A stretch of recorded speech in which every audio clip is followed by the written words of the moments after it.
I see you as thinking of the world slightly different than me, but you and I have come to the exact same conclusion, just with different words.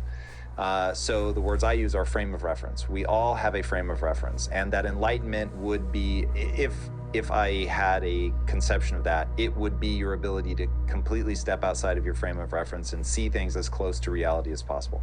So it sounds like on that we are aligned. So I see frame of reference as a distorted pair of lenses that you wear from the moment you are born to the moment you die. The crazy thing about them is, though, you can shape the distortion and will shape the distortion, but to your point, it's all unconscious most of the time. If you can take control of that, which I think is going to be our punchline to people, you have to become aware, and then you have to shape that lens. So the only difference, I think, is you think people will actually be able to access a place that is true.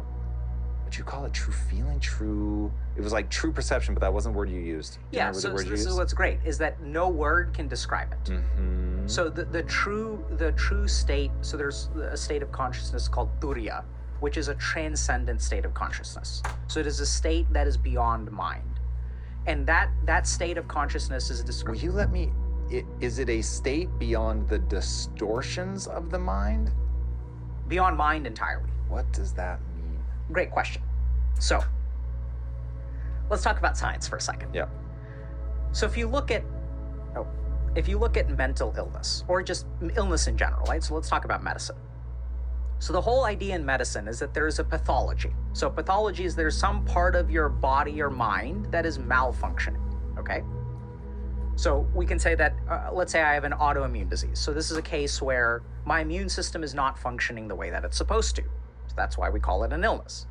In the case of mental illness, we have things like major depressive disorder, we have bipolar disorder, we have generalized anxiety disorder, we have schizophrenia, we have narcissistic personality disorder, we have all these different disorders.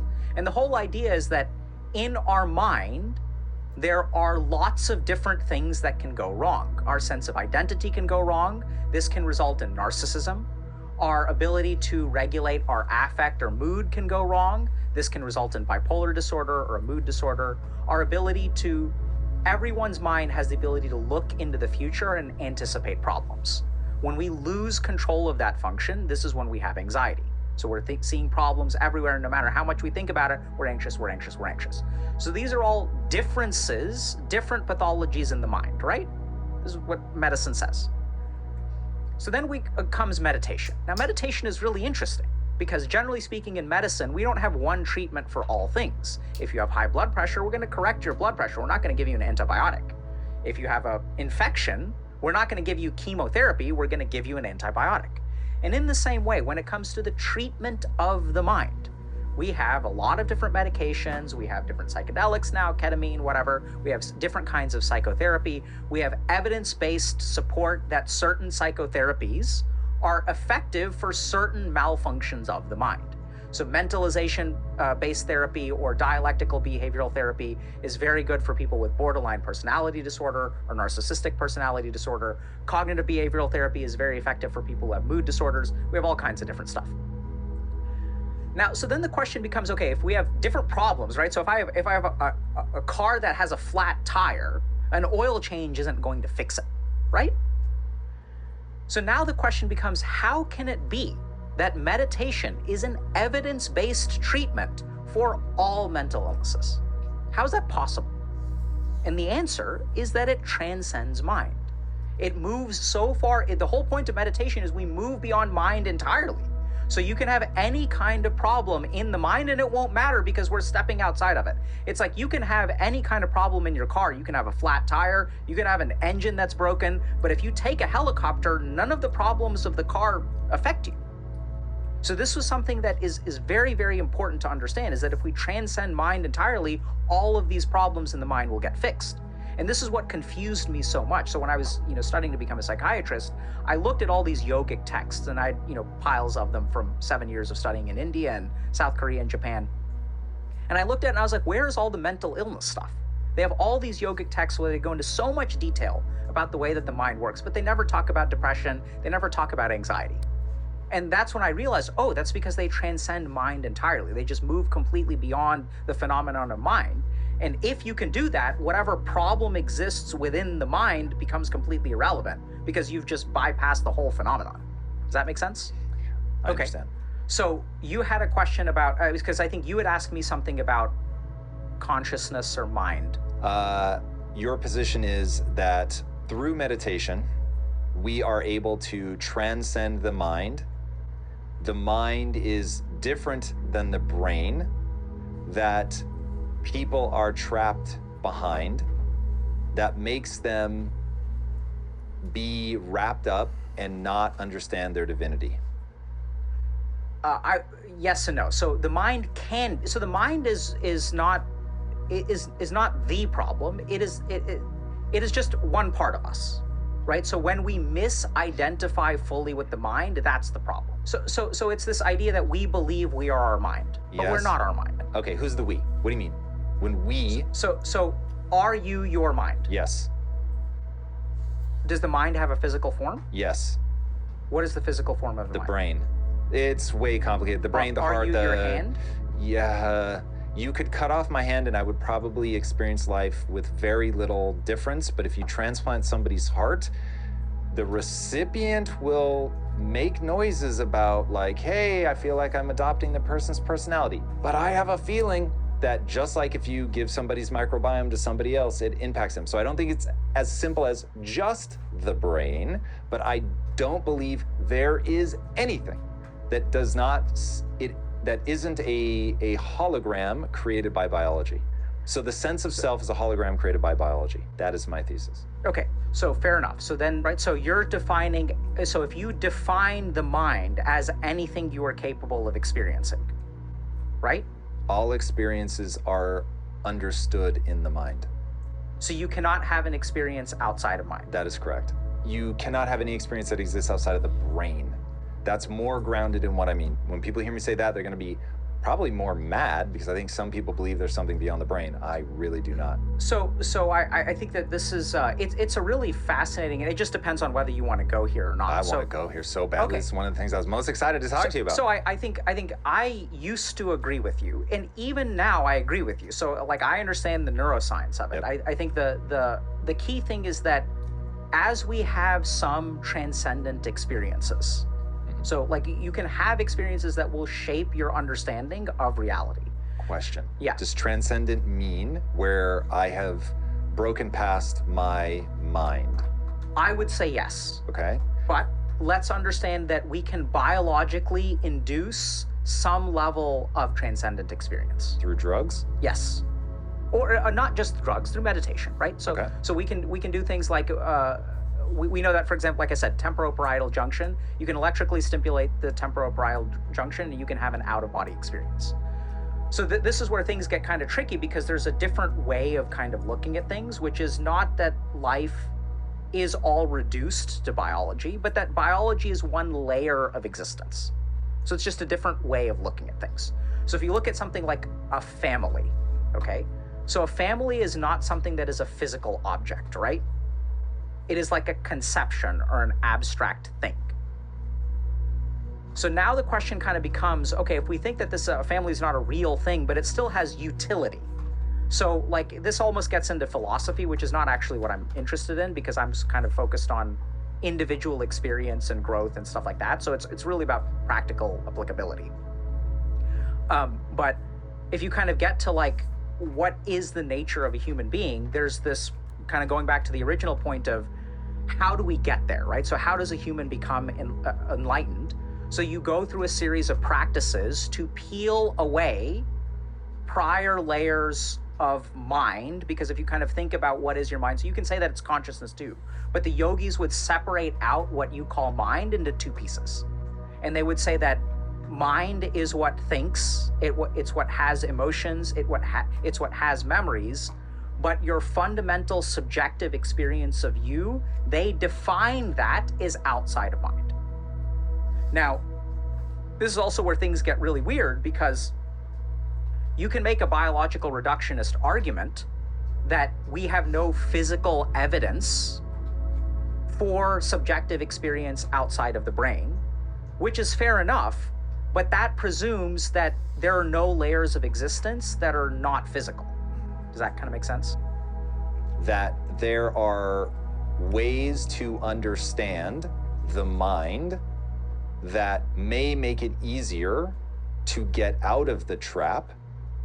And I think what you and I are going to present are the ways that we have over our lives come to understand, see if you like this analogy, that we've both come to understand, this is, I think, maybe a more Buddhist way of saying it, the difference between the sky and the clouds that cross the sky. Very well said, right? Perfect. So we're both trying to describe the same phenomena, but we use slightly different words. Yeah, I don't think, honestly, I know it's kind of weird, but I don't think it matters whether everything is biological reductionism or not, because at the end of the day, what we're talking about is the practical element of it, right? So you can make an argument that everything that you know about biology, how do you know everything that you know about biology? It's all perceived through your consciousness, right? All knowledge that you have about biology, at the root of it, if you weren't conscious, you wouldn't know any of it. Does that make sense? Now, this gets to this idea of, are we all living in the matrix or whatever? I don't know how to answer that, and frankly, I don't care, right? So the main thing is that I don't know that you can convince someone using intellect or logic that one way is correct and one way isn't. So you can have your firmly held beliefs, which is totally fine. I have my firmly held beliefs, which are based on my experiences. And we can also agree to disagree. That's okay. The main thing, though, is that I think whether you consider it biology or you consider it some kind of transcendent consciousness, what we certainly know, and there is overwhelming scientific evidence for, is that the people who conceptualized existence as something beyond biology developed a set of practices based on that theory. And those practices have evidence-based outcomes that are positive for just about all human beings. And we even know the biological layer, I would use the word layer, it's just that there's other layers of existence, that's all. So even if you sort of think about thought, are thoughts real or not, they're certainly not material. You can say that they arise out of biology, that's totally fine. And this is kind of where you can also look at like matter versus energy, right? So like if I look at a wave and I examine the thing using a physical element, I'm not talking about like a force measure, but let's say all I can measure is matter. So if I scoop out water, I will never find a wave. So I personally think that we're just at that point in science where we just haven't been able to detect consciousness using physical instrumentation because our instrumentation isn't good enough. So you can't use matter to detect energy, I think. Maybe you can, I don't know. But we have ways of detecting energy, and we just haven't developed our science in that realm yet. Kind of coming back to the point, though, is that what we sort of know is that there is a process which these yogis say will lead you to enlightenment. And I was a biological reductionist too, and then I started doing advanced sadhana. So this is a spiritual practice. These are the esoteric spiritual practices you learn from people in the Himalayas. And your experience of existence is so wildly different from the day-to-day experience of existence, having memories of things like past lives or whatever, there's all kinds of different stuff, that then you can still say, okay, this is all just hallucinations in the brain, and that's a completely fair argument. There's no scientific way to disprove that. The point, though, is that whether you want to disprove it or not, I don't know, but I don't know if this kind of makes sense. It sort of doesn't matter, because even when we look at the path of changing someone's frame of reference or doing psychotherapy, we're not working on biology directly. We're using the layer of mind to do the work. Does that kind of make sense? When I talk to you, I'm working on the layer of your mind as a psychotherapist. And you can say that the mind is real or is a hallucination. It doesn't matter. It still has a biological cascade, which is going to alter your neurons, alter your amygdala hypersensitivity. We know that meditation strengthens the connections between your frontal lobe and your amygdala. So frankly, I think it's sort of a philosophical argument about, is it just the brain? Because I'll completely acknowledge that there is a biological layer. I just happen to think that there's another layer, which I consider real, which biological reductionists will consider essentially a hallucination.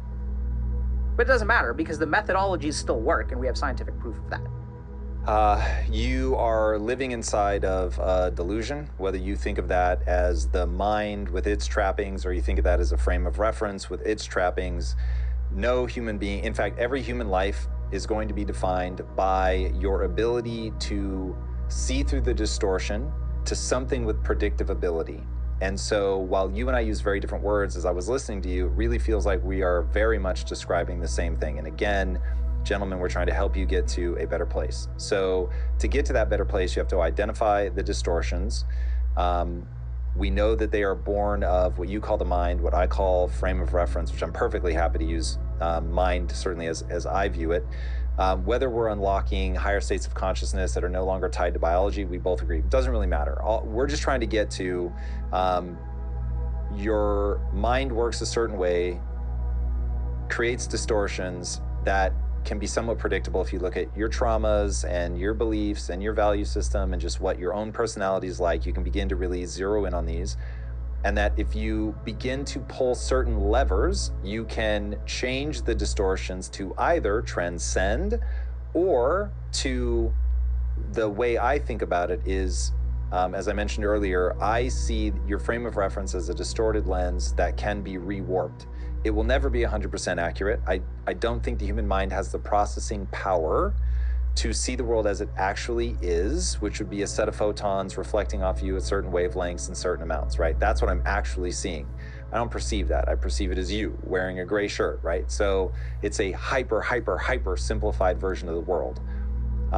So now that we know that both of us are talking about a game of self-awareness, growing to understand the distortions that are causing you to behave in ways that don't lead you to your intended goal, which is why I'm obsessed with thinking about not enlightenment, but thinking about utility. You have a goal. Is this behavior going to move you to that goal? Yes or no? If it is, then do it. And if it's not, don't do it. Now, I will say, be wise, have honorable goals, but that's really, as the materialist in the room, that's like the really straight line. We're both trying to get people to a better place.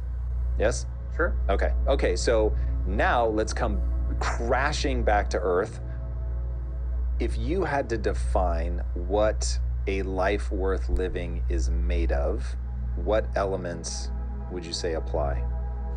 What a great, I love these questions because they're so hard to answer. So the short answer is that I think, and this is going to sound kind of weird, but I think basically a life of neutrality and nothing is the closest thing to a life worth living. So a life with no goals, where you just exist in the present, you focus on action, life is just meant to be lived. So a life doesn't have any attributes, you're just living the life itself. You're being here on, so right now, I consider this to be a life worth living. I am ecstatic that we are doing this right now. Could this help 1,000 people, 1,000,000 people? Maybe, but that's not what this is about. This is a moment between you and me where I should be here, and I'm loving this conversation. Here I am in Los Angeles, California, where you are and all this kind of stuff, right? Like, so this is a beautiful moment in existence, which is only going to exist now. We may never even see each other again. So to appreciate what this is right now is the essence of it. Now, you can't get there, though, very easily. So very practically, I think that, there's a saying that you can't meditate on an empty stomach. And to achieve this state of mind, I think you have to go through some steps. So at first I was unhappy because I had not achieved something in life. But to truly transcend achievement, you can't give up achievement without achieving, just like my teacher said. So I had a very negative ego, where I was like, I'm a loser, I'm nothing, which I had a lot of evidence for. And then I had a very big ego, where I was a spiritual person, I was at Harvard, I was doing this, I was doing that. And then I still had that ego, but then I let that go too. And then I realized that you kind of have to go through the steps. And so I think that, like, by all means, become successful, but then what you'll find is that success is not enough, right? Let's talk about you for a second. You built a very successful business, you exited it, and then were you content for the rest of your life? Not even close. Not even close. Well, what the fuck, man? I thought that like 99% of the people out there are trying to do exactly what you already did. Are you telling me that that's not going to lead them to everlasting happiness? I am telling you that aggressively.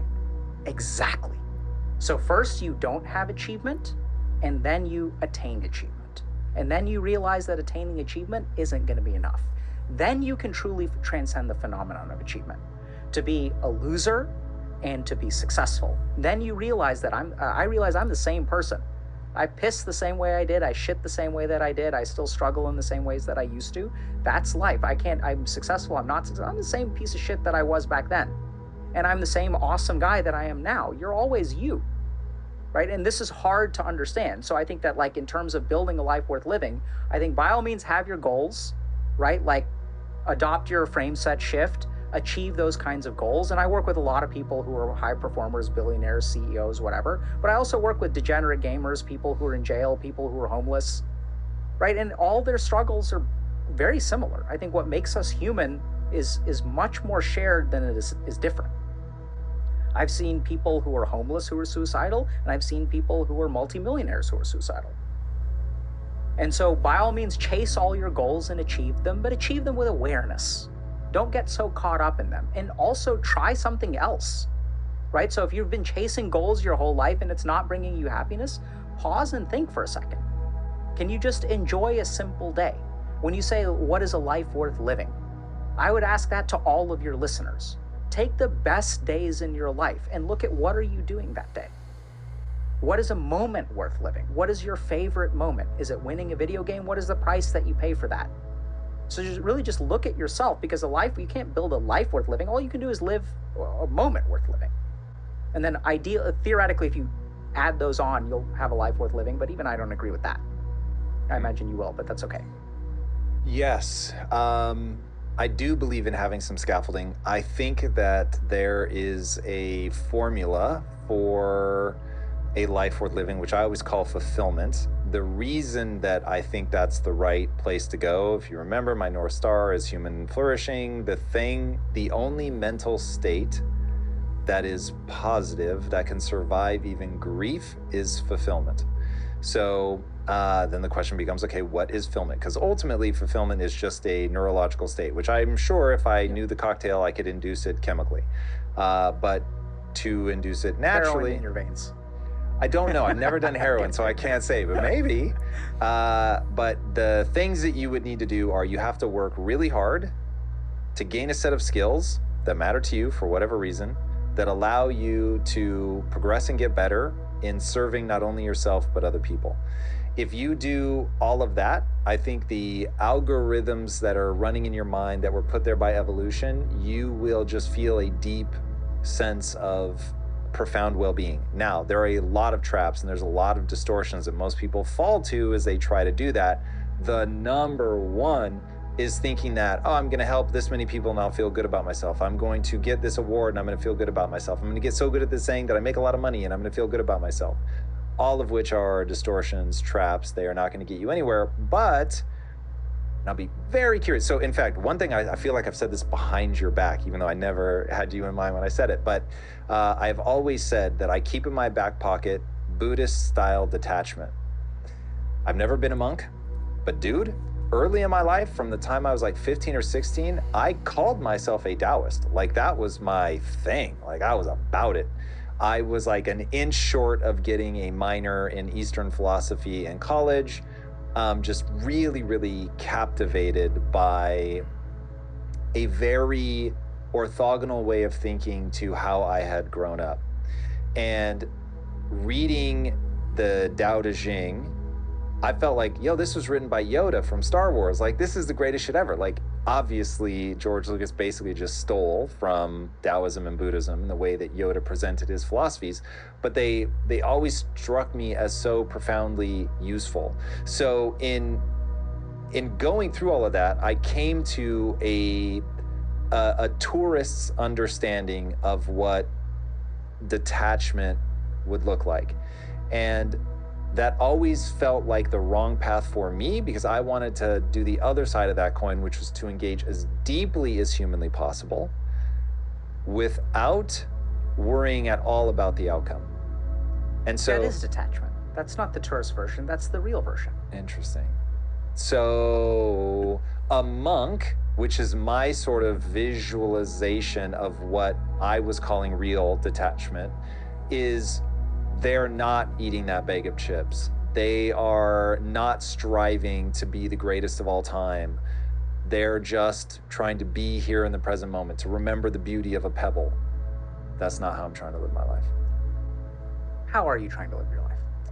I am trying to make sure that I achieve fulfillment. So working really hard to gain a set of skills that allow me to progress in doing cool things for myself Are and you serving fulfilled? others. I would say I achieve that probably 40% of the time. I feel like I'm on a good path. Like there's a Greek phrase for it.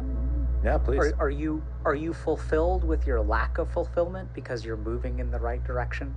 Am I fulfilled with my lack of fulfillment? Whenever I feel unfulfilled, I take that as a nudge that I have gone off course. Do you play Minecraft? Mhm. Oh man. There's a very interesting thing in Minecraft. You can put torches up, it creates a safe area. You can sometimes think you're setting torches up as like, oh, follow this path. But then it gets dark and you can sort of tell the direction of the light. And so what you realize is, oh, it's getting dark. That's a reminder to get back into the light. It's getting dark, reminder to get back into the light. That's how I feel when I'm not fulfilled. It's like, that's a reminder to come back into the light. Because I really feel there is a lighted path, and that lighted path is that thing that I just listed for fulfillment. And so you can become obsessed with an outcome, you've fallen off the path. You can stop thinking about others, you've fallen off the path, so on and so forth. Yeah, so I don't think, Tom, you have a tourist's understanding of Taoism. I think you have an authentic understanding of it. So let's understand a couple things, okay? So what I realized, the reason I didn't become a monk is because I realized that the trappings of a monk and being a monk are two entirely different things. So if I had a teacher who had accepted me, I would have never been a monk, because I would have still had all these internal problems, these attachments, this ego, this pride of humility, which you see a lot in the spiritual world. Look at me, how little ego I have. Look at me, I'm so spiritual, I'm not materialistic at all, right? I don't wear Lululemon, I wear simple things. Look at me. So this is very, very common. So if we really look at it, what I realize is that the detachment is internal. It's not, so you can be in the world, you can get married, you can have kids, whatever. So even when we sort of say that, like, okay, I have kids and I love my kids and I will be hurt and all this kind of stuff. So I was struggling a lot when I was deciding to have kids, where like, is this mean I'm screwed because I'm bound to this world? And then I detached from attachment in general. I said, let my life be attached. Let me suffer. What's going to happen is going to happen. Like, if I get fucked, I get fucked, and that's okay. I've chosen to live my life this way, and so be it.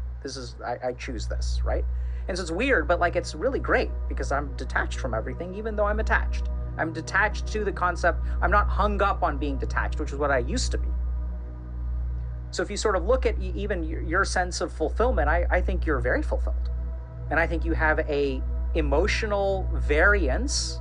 But what I detect in you is that even transcending that, if you're moving in the right direction, you can maybe not quite forgive yourself 100%, because if you would do that, you wouldn't have accomplished everything you've accomplished. So there's a karmic element here too to your life, where you have certain debts that you need to be paid, and you've said to yourself, this is who I am, and you're moving towards it. But I mean, you didn't need to tell me that you had kept Taoism in your back pocket since you were 15. That's your karma too. You've always had this voice. You know this stuff. You've known it for a very long time, and you can live and you can become successful and you can make a big impact or a less big impact, and you're going to be okay. I don't know if that kind of makes sense, but like, it's not like achieving a particular thing is going to do it, because you even say that, right? You say that you can slip into this idea of, if I'm trying to go for this goal, then like it's going to disturb it, right? So if you really look at it, though, the one thing that I would say for you and everyone else out there is like, look at the nature of your fulfillment. What does it mean to be fulfilled? And sure, there's some biological cocktail of oxytocin, serotonin, dopamine, whatever you want. All that layering is there. And then the real question for you is, can you be okay with being unfulfilled? Because if you can achieve that, then you'll have transcended the whole thing. I'm definitely hung up on that one. It just feels wise to me. It's interesting. I'll have to reflect on that. But as of right now, with my distorted lens, it feels wise to pursue fulfillment. See, that answer, you can't, you're right. You're more right? Because of the caveats that you add. For in this moment, it feels right to me. So it is right for you. I'm not saying that it's wrong. I don't know if that kind of makes sense, but do you realize how different that answer is? Because there's a part of you that understands that this is just in this moment that I am this way. So you're accepting yourself as being attached. Does that make sense? Yeah, of course. And so the acceptance of attachment is detachment. It's when we are ignorant of our attachments that we really get into problems, right? So when I'm super hung up on a girl, the moment I realize, holy shit, I'm hung up on this way too much, that's the source of my peace. It's not actually being hung up or not being hung up. It is our ignorance of being hung up. When we deny to ourselves that I'm in love with this person, but I shouldn't be in love with them, right? That's when we get really screwed up. So even accepting the flaws within yourself, and this is where we get to the, the garden variety Buddhism of acceptance. You're doing it. And you're saying that I'm not doing it because you're looking at other people who are sitting in ashrams or monasteries. That's not real detachment. You're real detachment. You're already doing it.